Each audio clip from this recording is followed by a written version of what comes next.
Hey guys, it's Ken here for Autism Experience. I'm right outside right now.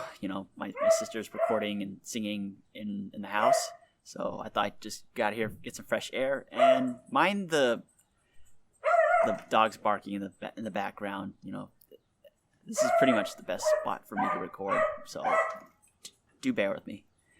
But today, I wanted to reflect on Autism Acceptance Month, especially because it's ending today. And to be honest, I personally haven't been catching up as much. I'm still kind of new to what's going on, and I've just been very busy lately. But I've been hearing a lot talk about curing autism and all of that, and just controversies along that line. And all I could say is that I personally don't think that a cure for autism is a really worthwhile thing. I think that it's a really distraction from the real issues, and that it's definitely a very wrong and problematic approach that ignores the experience of everyday autistic people. Because I believe that it is part of the natural order of the world, to have different neurotypes. It's built into human nature, it's natural, and it's part of what makes life beautiful, the diversity of the human mind and diversity of people. So something like curing autism doesn't really help at all, and really is just an inappropriate and just disgusting way to really deal with that. Because I find that what people need more than anything is not fear-mongering or this search for this hypothetical cure, but love and support and a caring and open-hearted person. That's what it takes. And to be honest, I'm kind of new to this whole advocacy thing. I'm kind of have limited experience with the autism community. I'm still trying to catch up with what's going on. So if you guys are really interested in, hearing more about pressing matters in the autism community and hear all kinds of autistic voices, check out the hashtag #ActuallyAutistic on Instagram, Facebook, wherever you go to get social media content. Because there's tons of great voices out there that really are out there and really speak out this better than I can. Voices like the Autistic Cats is one of them. Or any of you TikTok users, there's also Paige Lale. And tons of others, for sure, though. I'm still trying to follow along, but there's definitely a lot. So do check that out. And I think that's pretty much everything that I have to cover. But one more thing. I bet the question right now that I've been wondering about, I think maybe some of you are wondering about, is what does being an advocate for autism mean? What does that mean? Well, the truth is, I really don't know, because if you were to ask that question to other people, they're going to give a different answer. And it really depends. And there are certain values, yes, that people should be beholden to, like being open-minded, understanding, respectful, and all of that. It's really complicated, and it's something that takes a lot of experience to figure out. And while I don't know that, I do know this for a fact. When I was a kid, I wished that I had someone to sort of mentor me and guide me through everyday struggles that I've been experiencing. The burnout, the sensory overload, having trouble reading and writing, and finding acceptance in a world that sometimes discriminates against autistic people. And while I had a lot of role models, many of whom are not autistic, that have kind of inspired me along the way, in the back of my mind, I still felt that it would be really nice to have an actual autistic person to sort of look up to as a role model. Someone who's has been through the experiences that I've gone through. Someone who's been there, done that, and could guide me through it. Someone to sort of give me hope and remind me that just because I'm experiencing all these things, just because I have a disability, does not mean I'm incapable of success. And it was a tough road, going from childhood to adulthood. And here I am, and here I'm now, just kind of reflecting on that. Right now I'm just trying to get through school, working on my grad degree, and really working to find my own happiness, wherever that may be. And in some ways, doing my best to see if I could provide that or help people get that in my own way. And I have sort of done that, though. Because I think being an advocate or supporting those in the autism community is not just about bringing attention to them, but also encouraging them, nurturing them, supporting them. Sometimes it's the things you do that leaves a lasting impression on them and can really affect, how they see the world and how they go about things. Because it wasn't that long ago, say it was 2015 when I graduated from high school, that I decided to visit my special education teacher back in elementary school. I was feeling pretty good about myself to be able to graduate high school, and I wanted to go back and to show my gratitude to my special education teacher for all those years in elementary school being that source of comfort for me as I dealt with bullying, alienation, not having a lot of friends, not being able to read and write well, just being there for me when I needed someone to go to for comfort and support. So I remember going back into the classroom and visiting her, and I remember the first time she saw me, she didn't even recognize me right away. Because, it was been many years since I've taken her class, and I've changed physically, and I guess mentally, to the point where she couldn't quite recognize me. And so when I explained who I was, that I used to be her student, and I brought my mom along, who,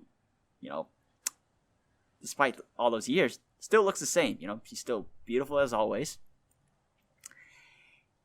My teacher immediately recognized me, and she was just amazed about how far I've gone, and it just gave her a glimmer of hope, though. It's almost as if I was kind of one of the first few rare breed of students that actually go back and reach out to her. And I kind of noticed that too, the way she reacted. And so I remember we caught up, and I talked to her, told her about how I'm doing, and she decided to kind of talk to me about why she reacted that way. Because before I came along, usually what would happen is that a lot of our former special education students, their parents would come back and they would pretty much unload and talk about how much of a struggle it is to raise an autistic child. And a lot of it can be very depressing, especially when not a lot of families could afford therapy services or have, our parents sometimes are working 9-to-5 jobs where it's the point where they don't have time to take care of their kids, and it's just very taxing for them. And a lot of this stuff, can be really depressing for a teacher who probably spending, years and years just trying to make a difference, trying to help and support students the best of their ability, and sometimes feeling let down when you hear stories like these. It leads you to sort of question yourself, like, did I do something wrong? Am I a bad teacher? It's that kind of side of the story that people don't always see, when it comes to education. There's that side, there's that pressure, internal pressure that teachers face, internal and external, that sort of leaves them wondering, like, am I doing a good job enough? Am I doing things right? And it's just terrifying, though, because if anything happens to a student, sometimes you wonder if it's your fault that they ended up that way. And my teacher ended up telling me all about that. And after she told me about that, she then went back to me and she said, just seeing you just gives me a hope, because to me, you just remind me about how well I did as a teacher, and I needed that in that moment.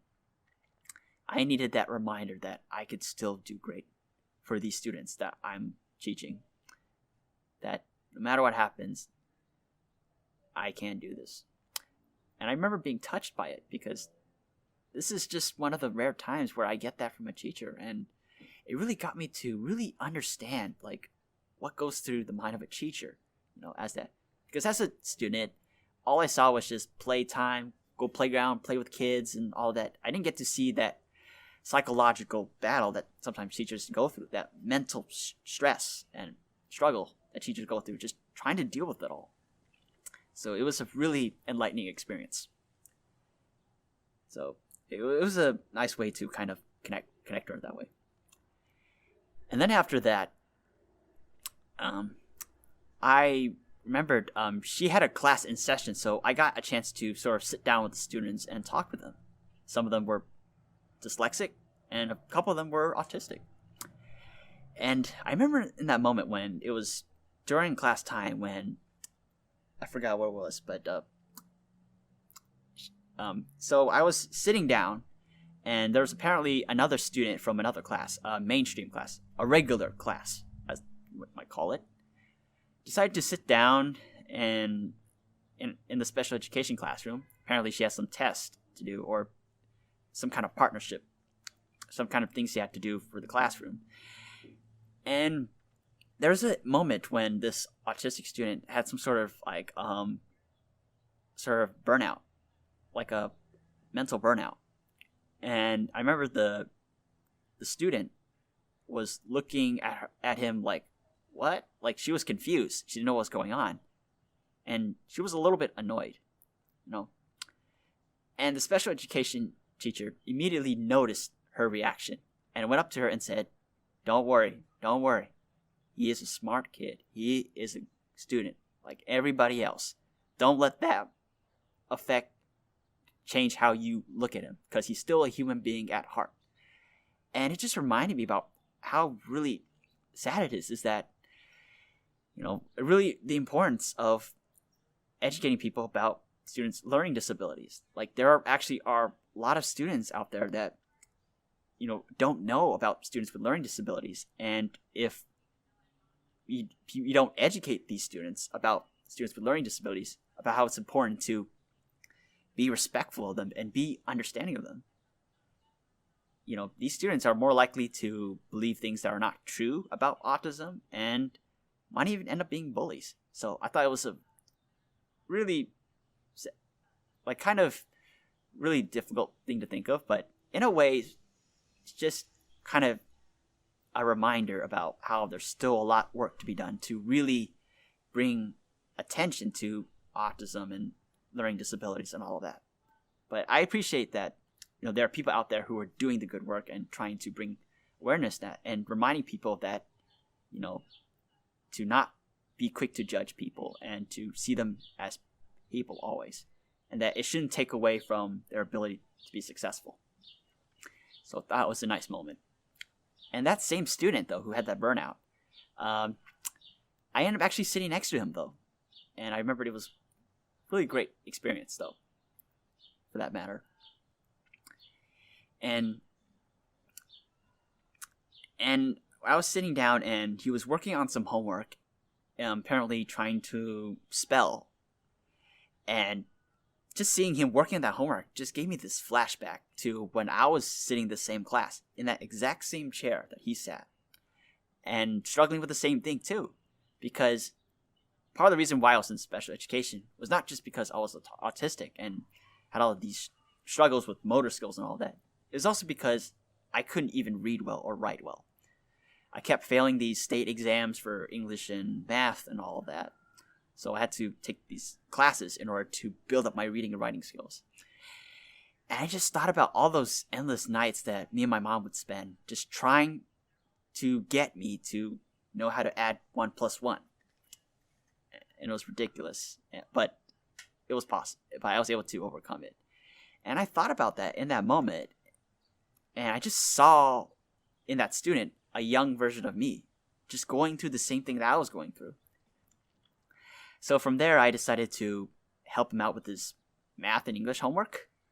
I, encouraged him, I motivated him, and I guided him, through the homework. I kind of nurtured him a little bit. I didn't really do the homework for him, but I sort of guided him and kind of gave positive feedback and sort of been encouraging him, helping with his homework. And I did that for a couple of minutes, and it turned out to be pretty positive. Like, he was able to finish his homework on time and earn his right to, be able to play on a computer and play some kid games. And that was pretty great. And I remember after he was finished with his homework, he just gave me this smile, and and I just smiled back, and I thought it was really nice. Like, he liked that I was there. That's really amazing. But anyway, after that, I just ended up spending the rest of the day just sitting down with the students and catching up with fellow teachers that I've met in elementary school. And then it was around the end of the day when school was about to be out that I think it was time to leave. The kids are out of the class, are about to go home, I think, or something like that. And that same student that I helped, apparently his mom came to see him, and she was waiting outside the classroom. But before he went out to, see his mom, he told me to wait. Okay, he told me to wait, and I waited.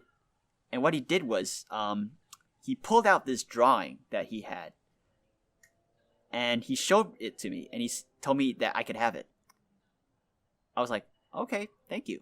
And I looked down, and on this drawing was a picture of me as a superhero, fighting bad guys or something like that. And I was just stunned. Like, this autistic student saw me as a hero, just for helping with his homework and just being a patient, kind person. In some ways, I was kind of a role model, because it was just recently that a student was just giving this dirty look, like sort of making it clear to him that he's different, and which probably startled him a little bit. And there I was, just sitting there encouraging him and motivating him to do his homework and helping out with it. And he appreciated that.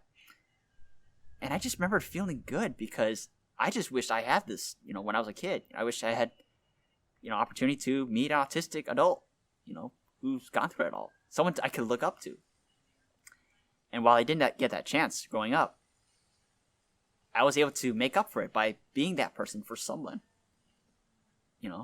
And it was just brilliant. Just the fact that just me being there just really changed his day, really made his day. And I have the drawing, by the way. It's somewhere in my house. I want to preserve it. Don't let it get all, wrinkled or damaged.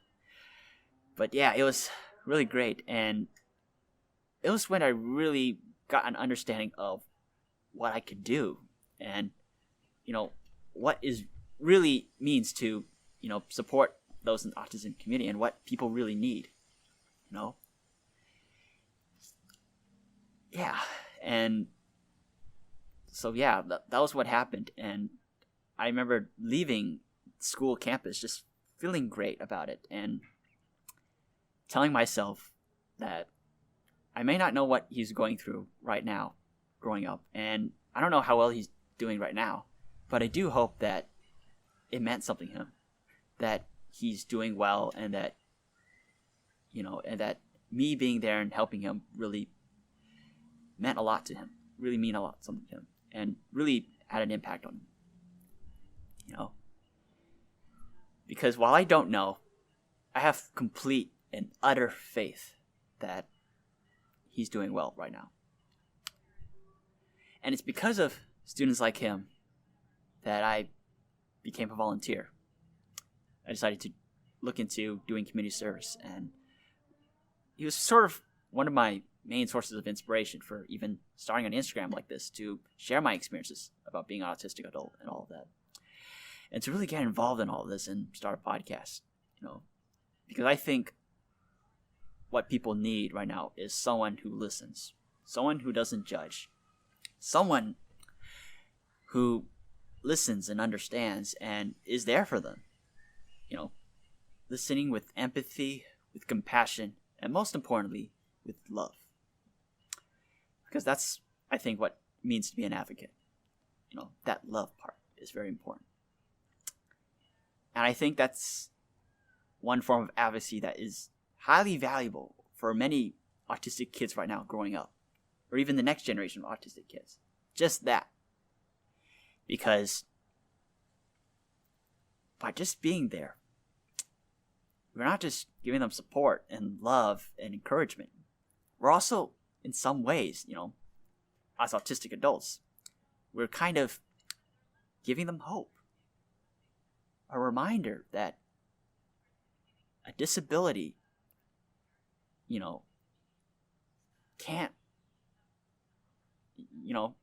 does not, determine whether or not you are successful or not. Because I think that success is possible. And while we may not be able to control everything in our lives, we can control what we do about it. Yeah. And the more we focus on that and focus on not this fear-mongering and all of that, but actually listening to people and really giving every ounce of our energy to listen, to support, and encourage them. When we do those things, that is the moment that advocacy wins. Not just win, but help to create a more inclusive and friendly world for all. Thank you guys for listening, watching, and I hope you guys have a great day. Take care. Hey, thank you guys so much for listening to my podcast. If you guys like this channel, check out and subscribe to it on YouTube, Spotify, wherever you guys get your podcasts. For social media, you can follow my Instagram account at The Autism Experience. Thanks for listening, and stay tuned for more from The Autism Experience.